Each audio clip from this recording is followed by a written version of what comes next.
So I just got off CNN. They had me on to talk about the Anchorage summit, obviously, but they also had me on to talk about Trump's takeover of DC.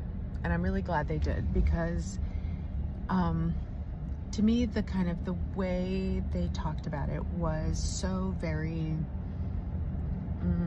much the problem with how the media has covered Trump from the jump, which is this idea, oh, okay, well, you know, there is crime in DC. Is this the best way for dealing with it?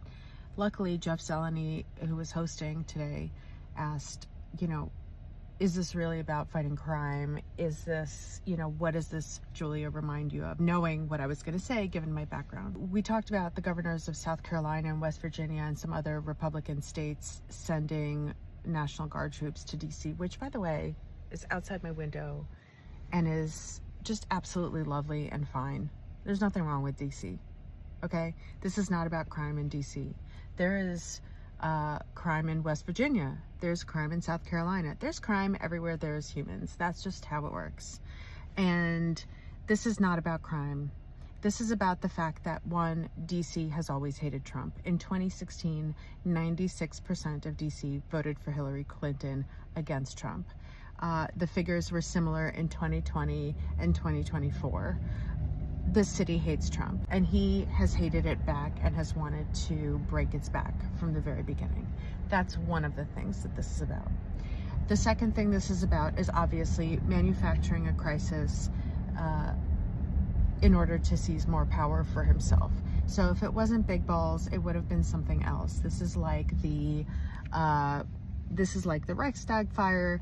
This is like in 1938, when a Jewish man killed the Nazi ambassador to Paris, and the Nazi Party used this as the justification to carry out Kristallnacht, which was the massive looting, destroying Jewish businesses, beating up Jews, arresting Jews.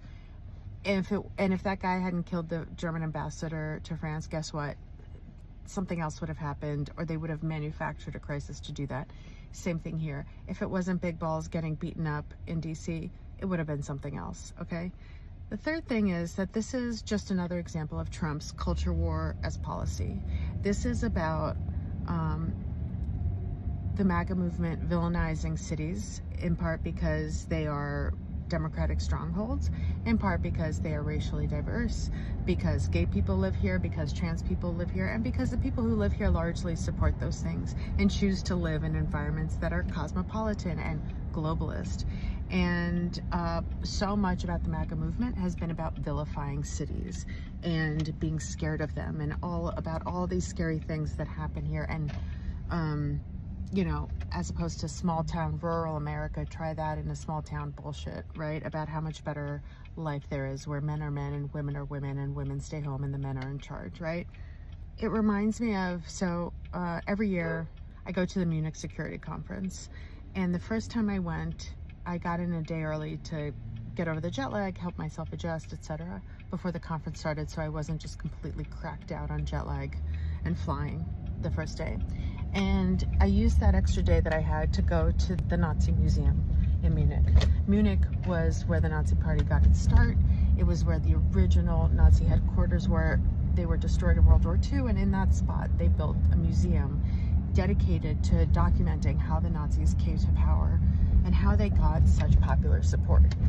As you can imagine, it is pretty terrifying given the parallels, the way that the rich people in Germany, the business elite, were like, we're scared of socialism, so we're going to support this guy Hitler because at least he'll protect our property rights. But the thing in that museum that really reminds me of this is the way that Hitler and the National Social Democratic Party, the Nazi Party, based in Bavaria in southern rural conservative Germany, vilified Berlin and used Berlin as this boogeyman for everything they hated and wanted to change about Germany. Berlin, of course, was heavily Jewish, was very cosmopolitan, very thriving art scene. A lot of socialists were hanging out in Berlin, right? And they used Berlin as this example of debauchery and degradation, and that this was kind of the example of how German culture had lost its way, had to be seized, how these people had to be broken, expelled, exterminated, in order for Germany to return to its true traditional self, to be great again. And that's what the takeover of DC is about. This is not about fighting crime. This is, having 20 armed federal agents from random federal agencies masked undercover, taking down a guy on a moped in one of the city's most expensive and affluent neighborhoods in Logan Circle. That's not about fighting crime. That's about, and one of the cops saying, liberals already ruined America to bystanders. This isn't about fighting crime. This is about breaking the back of liberal America, cosmopolitan America, the America that embraces LGBTQ rights, that is anti-racist, that welcomes immigrants, and that doesn't like MAGA or Donald Trump. It's about breaking our backs.